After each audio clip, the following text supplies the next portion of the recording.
If there was a warning label and you got hurt, it was obviously your fault. That's what a lot of people think. And in some cases, that's true. But the law actually doesn't look at it that way. And I want to explain today why. Welcome back, everyone. Attorney Craig Steger here, practicing in Wisconsin, Minnesota, and Iowa. It's been a little while since I live streamed. I'm actually live streaming to 3 different channels today: lacrosse lawyer, farming lawyer, and trucking lawyer. Because the thing I want to talk about today is actually very applicable to all 3 audiences. Okay, so let me set the stage for today's discussion. So I'm working on a case. I'm investigating a case where a farmer had his arm very seriously injured when it was pulled into a corn header that turned on. And I can't really provide a lot more details than that, other than he was lucky to be alive. And so I've been doing some research online and talking to people, trying to better understand the mechanics of how this happened and whether there was anything about the design of this combine or the header or the warnings or anything like that that may have contributed to this, or things that, let's say, could have been done that may have prevented this from happening. And as I started talking to people about this, almost everyone's response was, well, you're warned not to do that. You're not supposed to be in front of the header when it's running. There's all kinds of warning labels. It's obviously the farmer's fault. And I was a little surprised by that, in that I think if people better understood the situation, they might be a little more understanding of the farmer's situation. But it got me thinking that I think it's a really good time to talk about we call it products liability law. And every state is a little different. I'm going to kind of talk in general terms here, and I'll probably get into a little bit of specifics of Wisconsin, Minnesota, and Iowa. But it's really important to talk to an attorney in the state that you're in if you have questions about a product's liability situation. So with that in mind, let me kind of break it down for you. Essentially, there's 3 types of products liability claims or theories that can be brought, and these are based on a kind of an old theory of strict liability against manufacturers who produce or sell or whatever products that are unreasonably dangerous. And that in the unreasonably dangerous oftentimes is premised on the fact that there is a better, safer alternative that they chose not to use. And so products liability has a number of different prongs, but the 3 that I'm going to talk about today are this. Number 1, is there a design defect? Did they design it safely? And more importantly, did they rule out or refuse to use alternative designs that might be safer or less dangerous or whatever? So we call those design defects, and I'll talk a little more about that in a moment. Second of all, are manufacturing defects. So what's a manufacturing defect? A manufacturing defect is where the product, let's say, was designed okay, but the way that it was actually built or produced failed to meet up to those design specifications. A really good example is, let's say, a product is designed, but it doesn't get welded properly, or the fasteners don't attach correctly, and it fails because they didn't actually build it or produce it the way that it was supposed to. So we call that manufacturing defect. And the other third category is what we call warning defects. And a warning defect is maybe the warnings are misleading or confusing or don't really account for the foreseeable ways that a product can be used. And sometimes they have to foresee misuses of it, or let's say improper maintenance or repairs. Let's say guards that are on it that come with the machine have been taken off. The warning may need to accommodate and anticipate the reasonable uses of things, and build the warnings with those different situations in mind. And if they don't do so, that can be considered a defect in terms of the warning. So the three main types of defects are design defects, manufacturing defects, and warning defects. Now, this kind of gets to I want to talk a little bit about the whole question about warnings, because like I mentioned earlier, I think it's very common for people to think that, well, if there's a warning sticker or in the user manual, on the product itself, whatever the case may be, if there's a warning there and someone gets hurt, sort of in the way that the warning was telling them not to do, then it must be their fault. And in some cases, it can be their fault, but the law actually looks at it a little different. Let me walk you through the analysis. So generally speaking, and again, this will differ by states, but generally speaking, there's kind of a 3-step hierarchy of how manufacturers are to try to eliminate risks and hazards with products. So number 1 is to eliminate the hazard. Can we just get rid of the hazard entirely?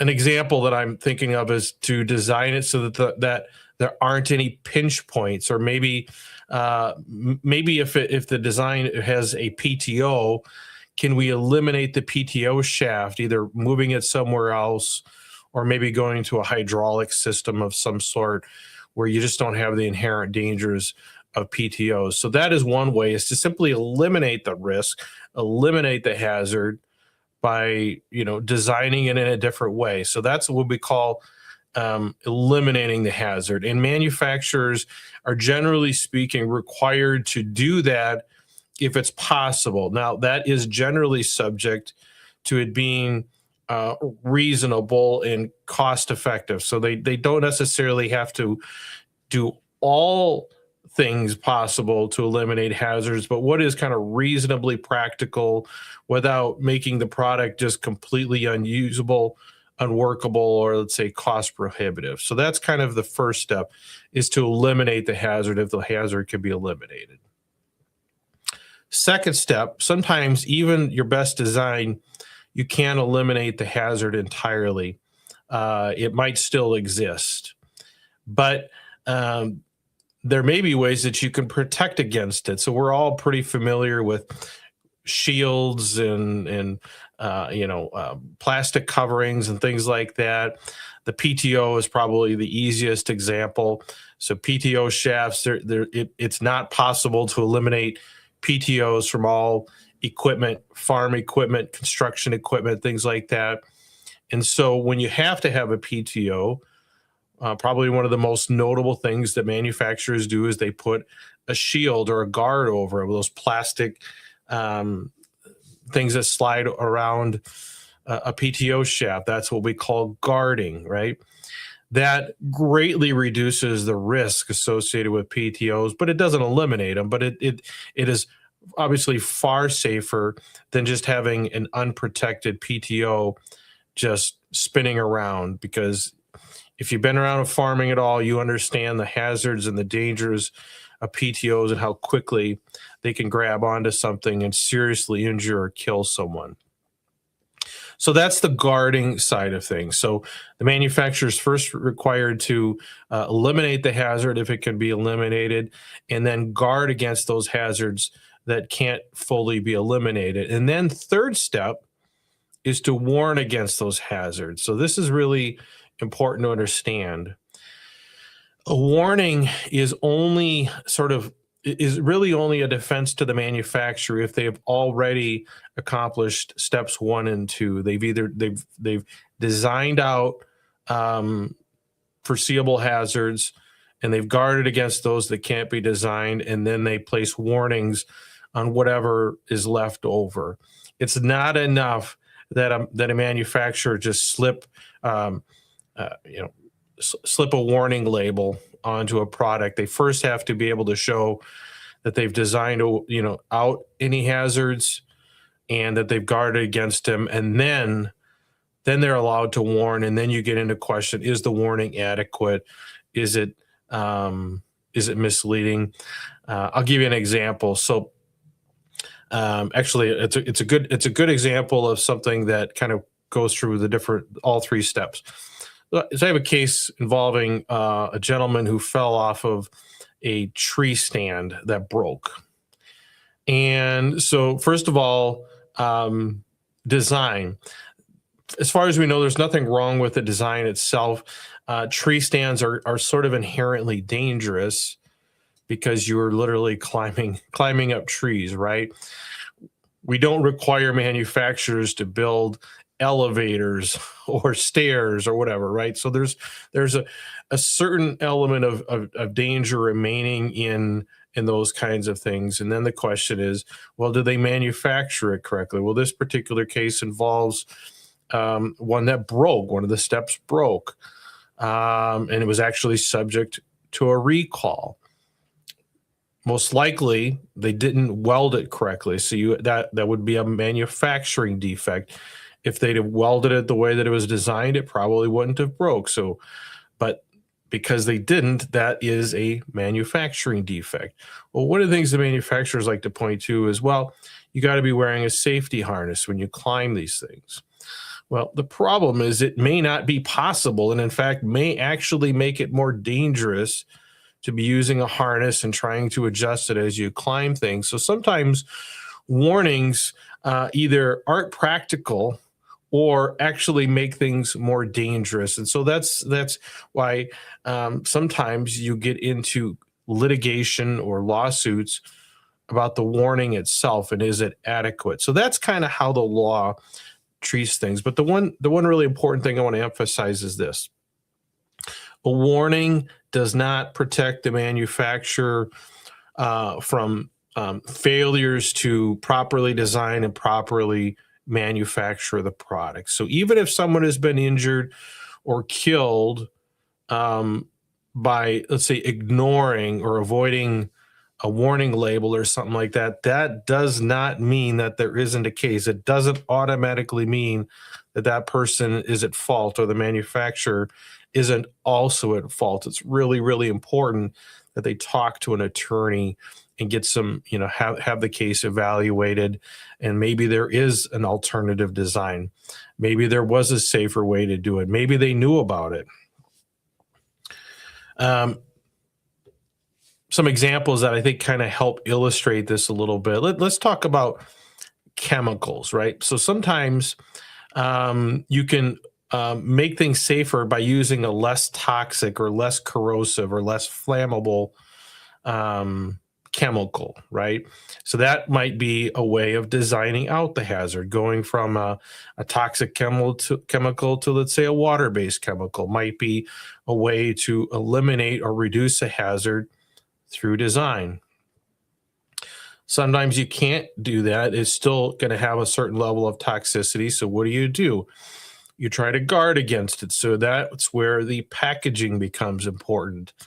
Is it spill proof? Is it liable to splash out in your face when you open the cap? So how is the cap designed? How is the, however it pours out, how is that designed?